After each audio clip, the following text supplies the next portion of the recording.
Hello friends, welcome to Hema Rao kitchen. இன்றைக்கி நம்ம பார்க்க போகிறது லஞ்சுக்கு டின்னருக்கு ஏற்ற ஒரு சைட் டிஷ் தாங்க. வாங்க நம்ம வீடியோக்குள்ளே போயிடலாம். தேவையான பொருட்கள் பார்த்துக்கலாம். நாம் இன்றைக்கி வெண்டைக்காய் காரக்குழம்பு தாங்க பண்ண போகிறோம். ஒரு 1/4 கிலோ வெண்டைக்காய் எடுத்து நல்லா வாஷ் பண்ணி ஈரெல்லாம் போக தொடச்சிட்டு தண்ணி இல்லாமல் தொடச்சிட்டு கட் பண்ணி வச்சுருக்கேங்க. இந்த சைஸில் ஏன்னா காரக்குழம்பு வைக்க போகிறேன், அதனால் இந்த சைஸில் வச்சுருக்கேங்க. ஒரு எலுமிச்சங்காய் அளவு புளி எடுத்து வச்சுருக்கேன். ஒரு 10-12 பல் பூண்டு, ஒரு 3 பச்சை மிளகாய் எடுத்து வச்சுருக்கேன். ஒரு 3 வெங்காயத்தை பொடிசாக கட் பண்ணி வச்சுருக்கேங்க. இப்போ நான் அடுப்பத்தை வச்சிட்டேன், கடாயை வச்சிட்டேன். இதை புளியை ஊற வச்சுக்கலாம். நம்ம இந்த வெண்டைக்காவை கொஞ்சம் வதக்கிக்கலாங்க.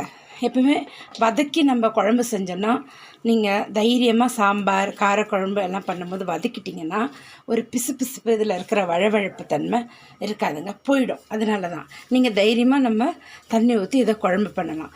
இல்லை வதக்கலைன்னா ஒரு மாதிரி வழவழன்னு சாப்பிடவே பிடிக்காது. பசங்களாம் என்னம்மா அப்படி கையில் ஒட்டுதுன்னுவாங்க. அதனால் இதை கொஞ்சம் லைட்டாக வதக்கிக்கலாங்க. நம்ம ஃப்ரை பண்ணும்போது, இதை நம்ம பொரியல் பண்ணும்போது எண்ணெய் ஊற்றி பண்ணிக்கலாம். இதில் எண்ணெய் ஊற்ற தேவைங்க. இப்படியே இதை வதக்கிக்கலாம். சரிங்களா? இது வதங்கட்டும், பார்க்கலாம். நான் புளியை ஊற வச்சிடறேன். இந்த பூண்டும் இந்த பச்சை மிளகாவும் நம்ம கொஞ்சம் இடிச்சிக்கலாங்க, இடித்து போடலாம். ஓகே, பாருங்கள், இந்த மாதிரி நல்லா வதக்கணுங்க. இது வதங்கியாச்சு. இப்போ நம்ம இதை எடுத்து ஒரு ஓரம் வச்சுருவோம்.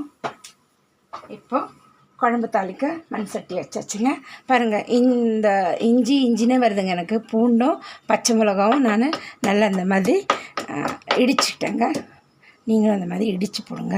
ஏன்னா ஒரு குழந்தைங்களுக்கு பூண்டு பிடிக்காது, எடுத்து கீழே போடுவாங்க.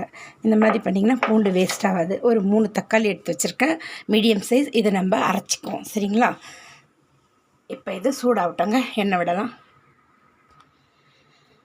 பாத்திரம் சூடாக எடுத்துங்க. நம்ம தேவையான அளவு எண்ணெய் விட்டுக்கலாம். ஒரு 3-4 டேபிள் ஸ்பூன் எண்ணெய் விடுங்க. காரக்குழம்புக்கெல்லாம் கொஞ்சம் எண்ணெய் தோணாக இருந்ததுன்னா நல்லாயிருக்கும், டேஸ்ட்டாக. இது சூடாகட்டும். எண்ணெய் சூடாக எடுத்துங்க. 1/2 டீஸ்பூன் கடுகு, 1/4 டீஸ்பூன் வெந்தயம் போட்டுக்கோங்க. பொரியட்டும்.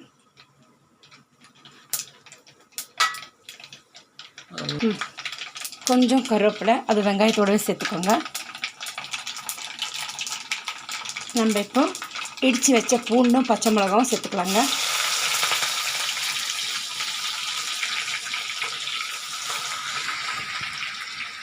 அப்புறம் கருவேப்பிலும் 3 வெங்காயம் பொடிசாக கட் பண்ணி அதையும் சேர்த்துக்கலாம். இது நல்லா கொஞ்சம் வதங்கி வரட்டங்க, பார்க்கலாம். வெங்காயம் வதங்கிட்டு இருக்கும் போது நம்ம 3 தக்காளி எடுத்து வச்சுருவோங்களா, அந்த தக்காளியை நம்ம கட் பண்ணி போட்டு அரைச்சிட்டு வந்துடுறோங்க, பார்க்கலாம்.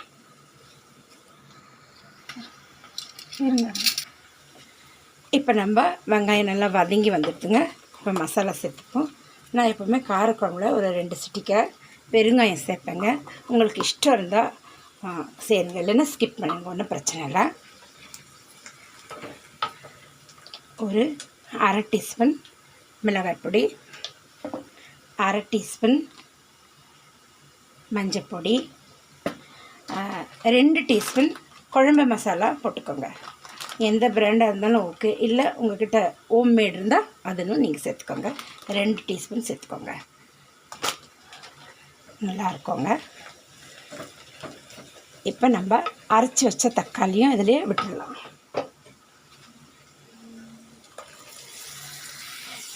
இப்போ இந்த மசாலா தக்காளியெல்லாம் சேர்ந்து எண்ணெய் பிரியட்டோங்க, பார்க்கலாம். எண்ணெய் பிரிஞ்சப்புறம் நம்ம வெண்டைக்காய் போடலாங்க. பாருங்கள், எண்ணெய் பிரிஞ்செடுத்து பாருங்கள், எனக்கு தெரியும்னு நினைக்கிறேன். இந்த ஸ்டேஜில் நம்ம வெண்டைக்காவை இதில் சேர்த்துக்கலாங்க.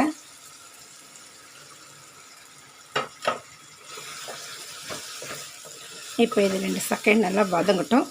நம்ம இப்போ உப்பும் போட்டுக்கலாம் இதுலேயே.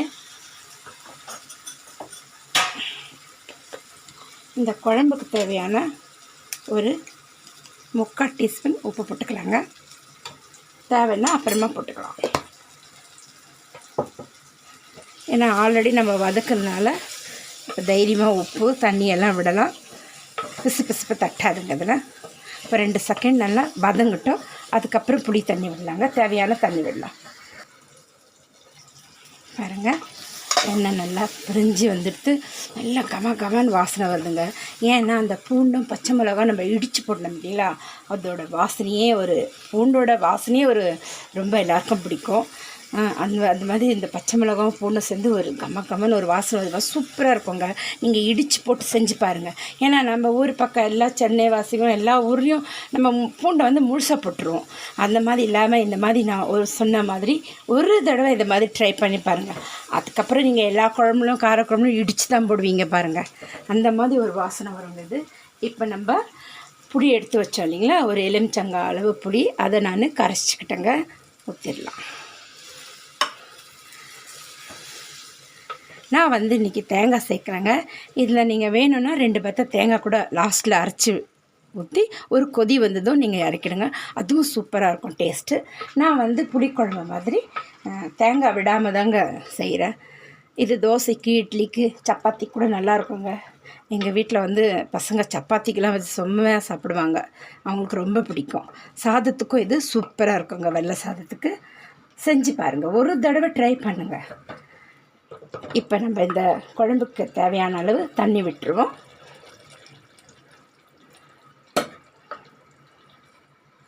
இந்த ஸ்டேஜ்லேயே நம்ம உப்பு பார்த்துக்கலாம். 2 கொதி இறக்கிடுவேன். ஏன்னா வெண்டைக்காய் ஆல்ரெடி நல்லா வதங்கி சுருங்கி வந்துட்டு சீக்கிரம் வெந்துடுங்க வதங்கினதுனால. அதனால் நம்ம ஜாஸ்தி வேக விட தேவையில்லை. ஒரு 2 கொதி வந்ததும் பார்த்துட்டு ஆஃப் பண்ணிட வேண்டியதுதான். நான் உப்பு இருக்கான்னு பார்த்துக்கிறேன். பாருங்கள், ஒரு 5 நிமிஷத்துலேருந்து 10 நிமிஷத்துக்குள்ளே விட்டேங்க.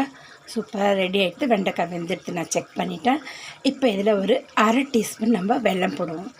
உங்களுக்கு வேணும்னா இதுவும் நீங்கள் சேர்த்துக்கோங்க. வேண்டான்னா ஸ்கிப் பண்ணிவிடுங்க, சரிங்களா? பாருங்கள், ஆனால் சேர்த்திங்கன்னா சூப்பராக இருக்குங்க. இது புளிப்பு காரம் எல்லாம் பேலன்ஸ் பண்ணும். உப்பு எல்லாம் சூப்பராக இருக்கும். இந்த மாதிரி செஞ்சிங்கன்னா ரொம்பவே அருமையாக இருக்கும். ட்ரை பண்ணி பாருங்கள். இல்லை வேண்டாம், எனக்கு இஷ்டம் இல்லை அப்படின்னு நினச்சிங்கன்னா இதை நீங்கள் ஸ்கிப் பண்ணிவிடுங்க, அவ்வளோதாங்க. இப்போ ஒரு கொதி வந்துடுத்து இதில் கொத்தமல்லி தழை போட்டு நம்ம இந்த சட்டிலேயே விட்டுடலாங்க. அப்போ தான் நல்லா திக்காகி சூப்பராக டேஸ்ட்டாக இருக்குங்க. ஆற ரொம்பவே ருசியாக இருக்கும். இப்போ நான் டேஸ்ட் பண்ணிடுறேன்.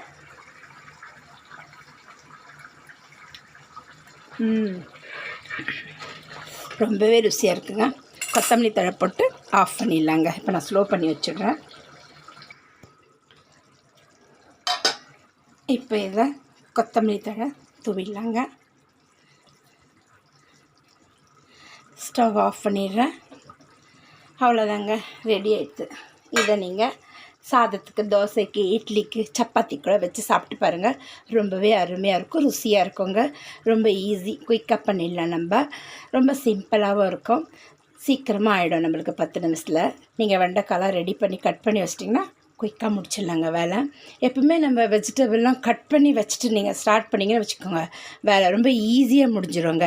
இதே மாதிரி நீங்கள் செஞ்சு பார்த்துட்டு ட்ரை பண்ணி பார்த்துட்டு எப்படி இருக்குன்னு எனக்கு கண்டிப்பாக கமெண்ட் பண்ணுங்கள், ஷேர் பண்ணுங்கள், லைக் பண்ணுங்கள், சப்ஸ்கிரைப் பண்ணுங்கள். மறக்காமல் பெல் பட்டன் அழுத்துங்க. அப்போ தாங்க நம்ம போடுற வீடியோ உடனே உங்களுக்கு சேரும். மீண்டும் நம்ம அடுத்த வீடியோவில் சந்திக்கலாம். தேங்க்யூ ஃபார் வாட்சிங்.